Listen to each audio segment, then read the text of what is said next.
When we remember a time, we remember moments. A kaleidoscope of the sights, the sounds, the emotions that remind us of the way we were.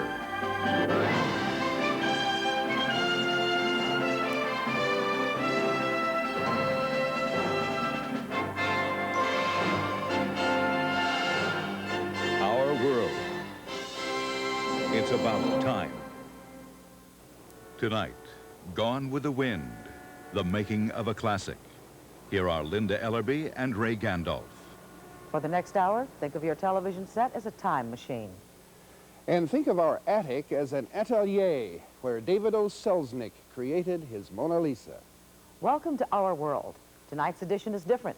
To begin with, we begin with the end. The night, December 15th, 1939. The place, Atlanta, Georgia. The event, a world premiere of a movie. The story, how that movie got made. One story that allows us to tell many others. After all, a movie is a machine for seeing more than meets the eye, or so they say. The movie, Gone with the Wind. But to see the picture better, first put it in its frame. The war in Europe became official in the fall of 1939, but except for the dismembering of Poland and its division between the Nazis and the Soviets, the war was more expectation than event. In this country, we watched the gathering storm and worried about it, but concerned ourselves more with a 3-year expectation which was about to become an event, the transformation of one of the biggest, best-selling books of all time into an even bigger movie.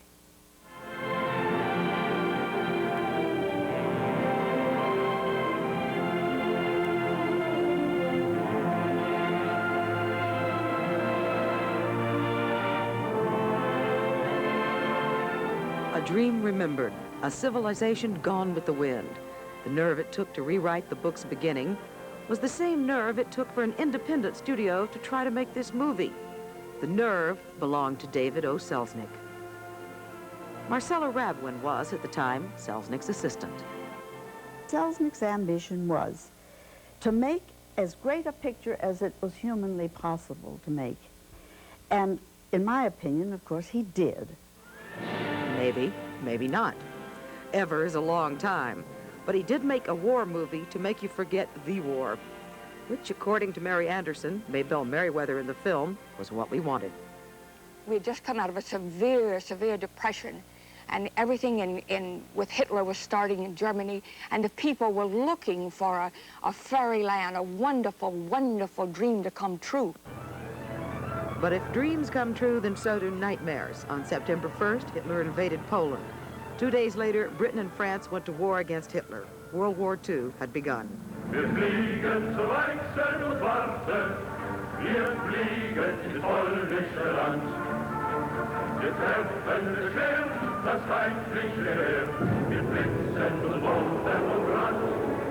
Kamerad, Kamerad, die Lohn ist bekannt. Rat an den Feind,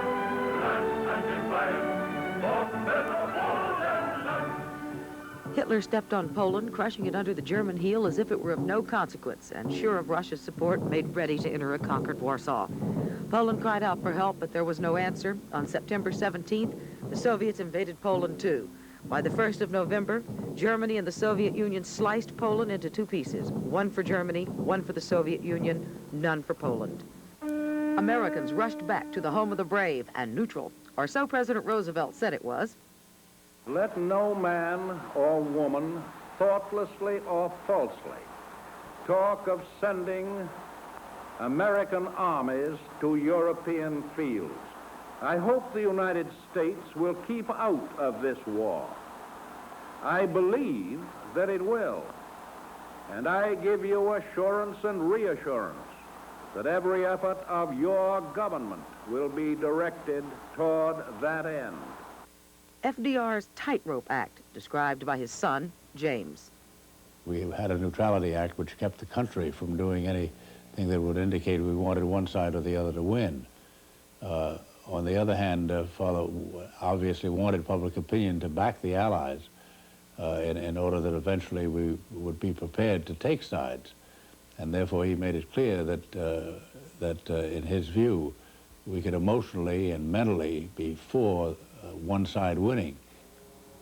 Yes, we were neutral, officially, but it was clear to Roosevelt and others that Britain and France would need help to beat the German war machine, our help, which we sold after the neutrality law was changed on November 4th, allowing our friends to buy our tools of war if they paid cash and then carried home their new weapons on their own ships.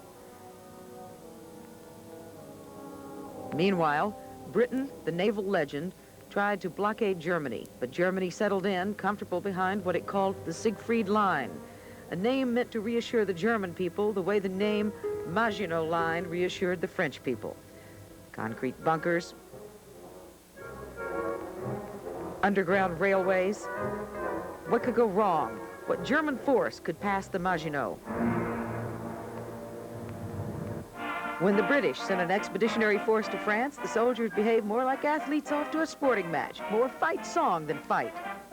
We're gonna hang out the washing on the Siegfried Line. Have you any dirty washing, mother dear? We're going to hang out the washing on the Siegfried Line, 'cause the washing day is here. Whether the weather may be wet or fine, we'll just rub along without a care. We're going to hang out the washing on the Siegfried Line, if that Siegfried Line's still there. The last 4 months of 1939 in Western Europe was the time of the Sitzkrieg, the phony war. While Poland was being raped and while the Soviets attacked Finland, the French and Germans and British just eyed each other and sat. At sea, it was different.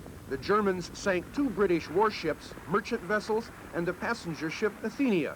Among the 118 people killed on the Athenia were 28 Americans. I saw the boat rise to the surface and fire a shell and hit the boat after the torpedo struck the boat. In Britain that fall, searchlights were ominous.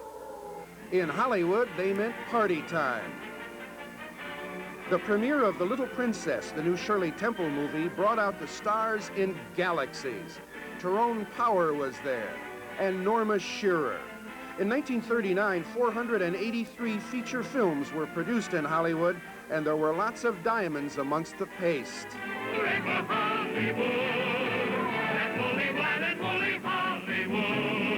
They hire cowboys and they hang their chaps up and all their maps up and give them all that they lack. Now ain't it funny? They pay them money.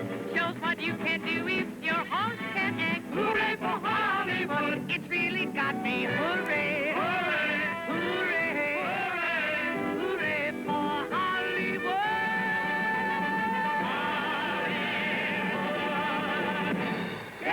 But the most spectacular movie premiere ever did not happen in Hollywood.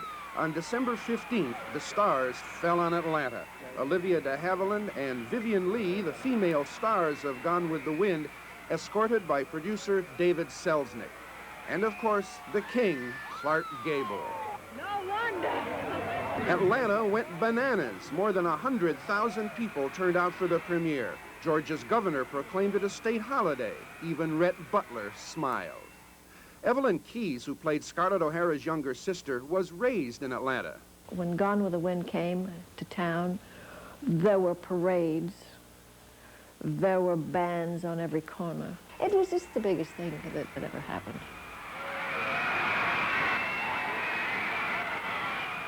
Story editor Kay Brown, who had to beg Selznick to make the movie, was vindicated. The flags were flying and the bands were playing. You couldn't miss that hit. The whole city just took a holiday. They just went wild. Miss Vivien Leigh! Clark Gable! Tonight, I am here just as a spectator. I want to see Gone with the Wind the same as you. And this is Margaret Mitchell's night and the people of Atlanta's night. Allow me, please, to see Gone with the Wind as a spectator. Thank you.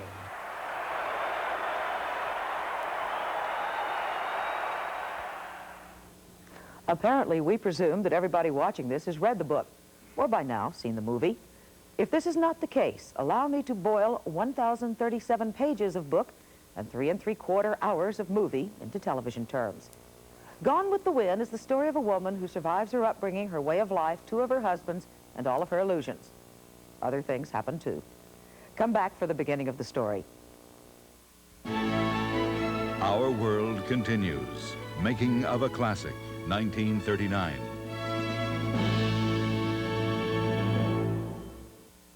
A-doo-dah.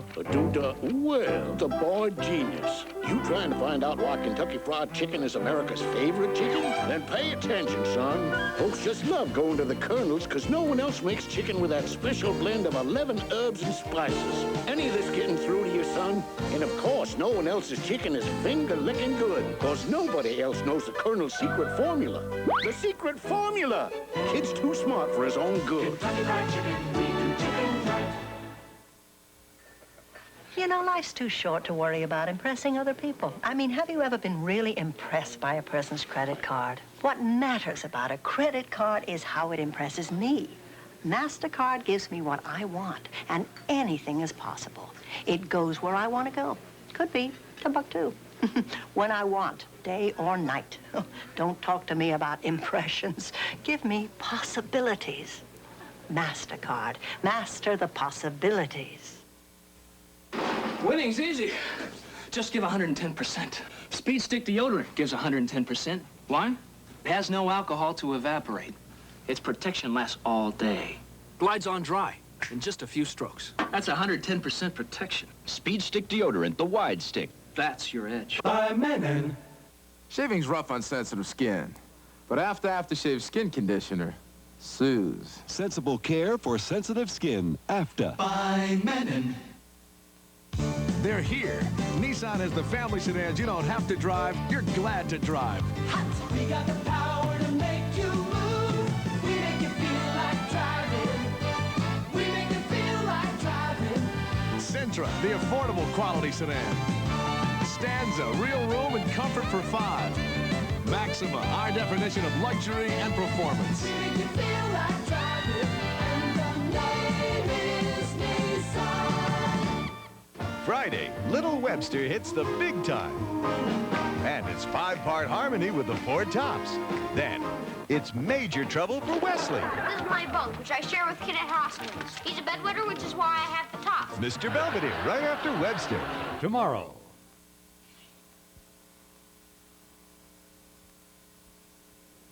Welcome back to Our World. Tonight, the world of Scarlett O'Hara and Rhett Butler. The world created by a tiny Atlanta woman, Margaret Mitchell, in the only novel she ever wrote, a novel that took her 10 years to write. It was an instant smash, sold 330,000 copies in 3 months in the summer of 1936. The publishers wanted $100,000 for the movie rights, but Hollywood did not jump at the bait. Civil War pictures were box office poison. Finally, a reluctant David Selznick bought the movie rights for $50,000 and set out to make a silk purse out of a silk purse. It almost came unraveled many times.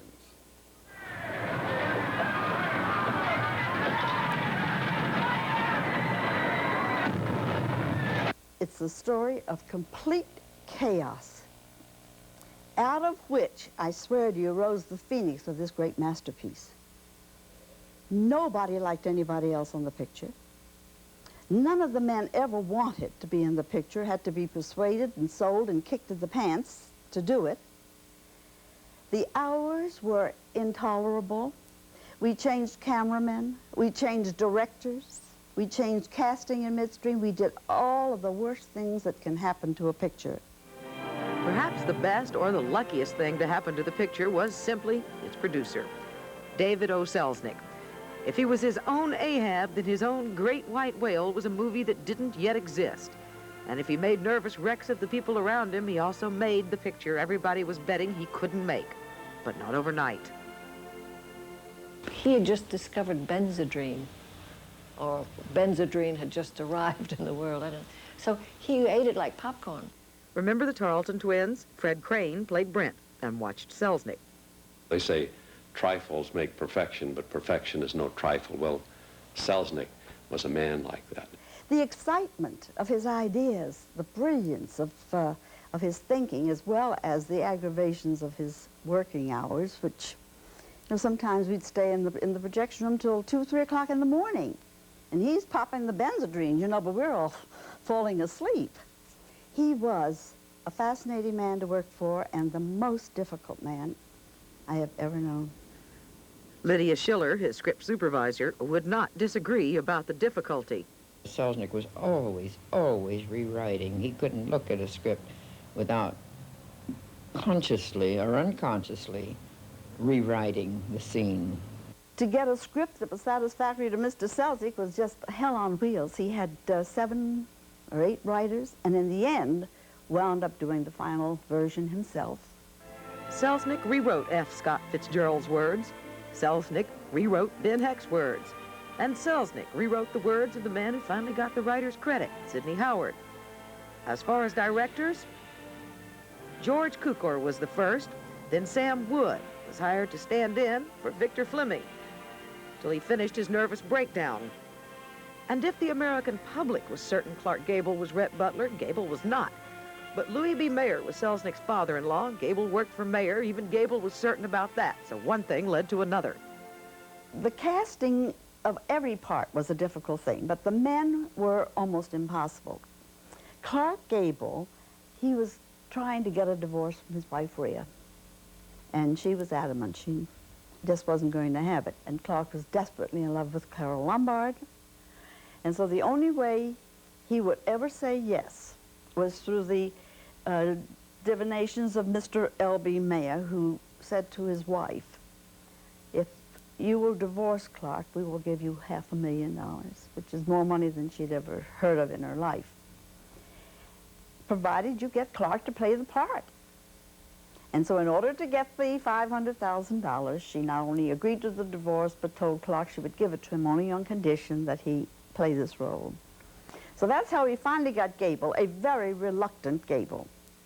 Selznick got Gable. Mayer got 50% of the profits plus distribution rights. And we got the right Rhett Butler. Yes, we did. Olivia de Havilland, who played Melanie, agreed. Gable still didn't. What was so touching about him was that he knew that the whole world had a very definite idea of Rhett Butler. He was terrified of not fulfilling their notion of the character of Rhett Butler. He felt that it was unmanly to cry. I suppose he'd never done that before because it wasn't the male image and it wasn't the Clark Gable image as the great superstar. Well, Victor Fleming said, Clark, really, it will turn out so well if you do cry. And then you could just sense that he had made up his mind that he was going to commit himself, and he would do it. And he wept. And then when she told me there on the steps, what did I do? What did I say? I laughed and I said, but you didn't mean it, I know. It was a most thrilling thing, and I thought, that's a manly man. Another reluctant star was Leslie Howard, who played Ashley, but Selznick lured him with $76,000.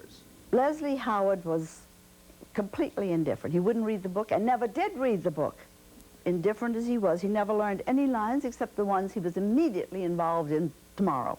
Leslie was also a complex person, and when we were filming, he seemed to me in a rather distressed, melancholy state of mind. And I think it may have had something to do with the fact that he was playing Ashley. Ashley knew that the war between the North and the South would break out and feared that the South would lose. Leslie Howard, as an Englishman, feared that war would break out between England and Germany, and England might lose. And indeed, we were still doing retakes when the war did break out. Old Miss Slatter, she come hot-footing up here after Miss Ellen like she always do when anything wrong. Selznick got a lot of unsolicited casting advice. Bing Crosby had a candidate for Mammy, and Eleanor Roosevelt wrote from the White House suggesting her cook for the part. The cook did not get a screen test. But Hattie McDaniel did, got the part, and played it unforgettably. Then there was Prissy. Quiet, space. Come, Butler! Come, Butler! Come, Butler! You come out here in the street to me. The Yankees is coming. They'll kill us all. They'll run bayonets in our stomachs. Butterfly McQueen, who did that Sterling part as Miss Prissy. She was a very intelligent woman, a good actress, and she hated the idea of depicting some sort of a dim-witted slave like she did. But this has been the thing that she is identified with, and anyone ever sees her remembers those lines. I don't know nothing about birthing babies. Butterfly McQueen didn't think that being the comedy relief was very funny. People like Prissy. I think she's stupid and backward, but most people say she's cute. Mommy and I guess all the black servants were comedy relief. People could relax and laugh when we came on scene. I hated it, and I didn't want to do what they asked me to do, but I did. I did everything except I wouldn't let them slap me, and I didn't want to eat the watermelon, which is silly. I could have ate it and spat out the seeds and sang, but I was just going through a phase that I didn't want to eat watermelon. It was very silly, I guess. Tara was a fictional plantation. Even the Hollywood set was a facade. But like every actress in America, Evelyn Keyes wanted to live there as Scarlett O'Hara. The secret dream, of course, would be to play Scarlett O'Hara. It would be wonderful. I had no idea of doing it. I didn't know how to act, first of all. But that shouldn't stop me, should it? Not knowing how to act. Selznick was determined to have an unknown play Scarlett. For 2 years, he scoured America. Girls came out in swarms from behind lunch counters, from beauty parlors and finishing schools. Kay Brown led the search. He said he was going to send me through the South looking for Scarlett. I said, over my dead body, you're going to send me through the South looking for Scarlett. But of course, those were the things that made Selznick. That was the most tremendous thing that ever happened. I didn't want to do it at all.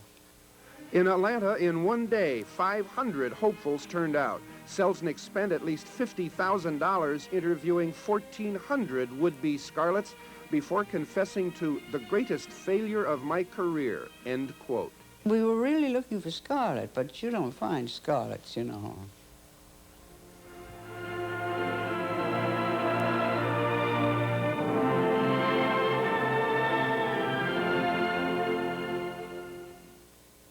So, Selznick knew now that he was not going to find his Scarlett in Atlanta or Amarillo.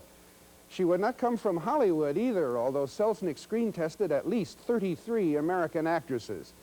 Photoplay magazine commissioned a composite portrait of what Scarlett O'Hara should look like.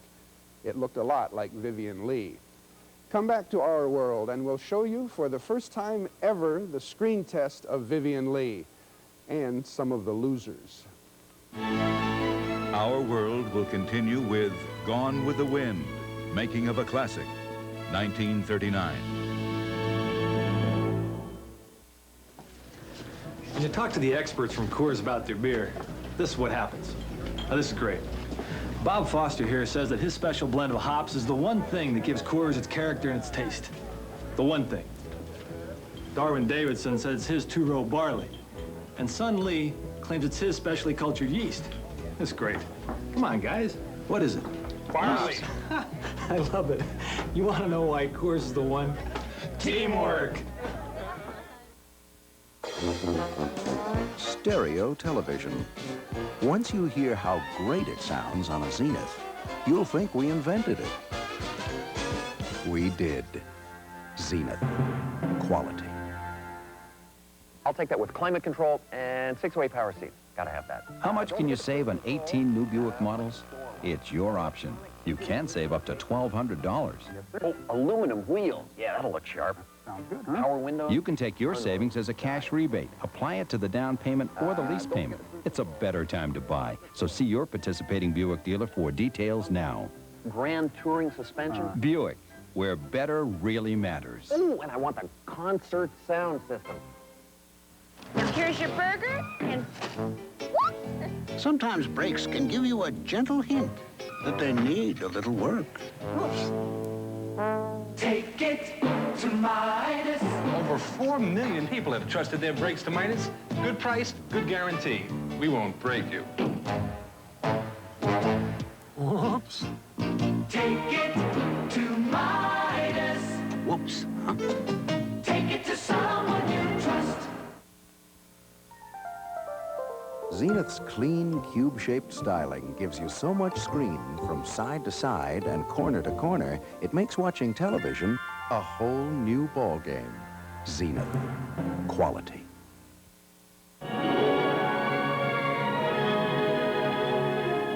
Our World will be right back.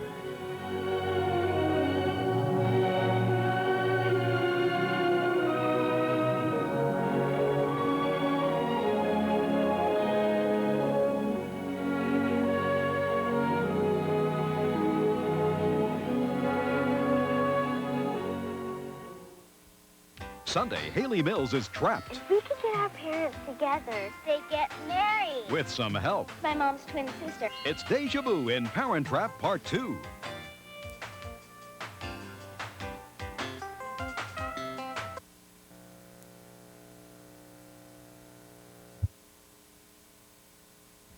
Former world and Olympic champions compete.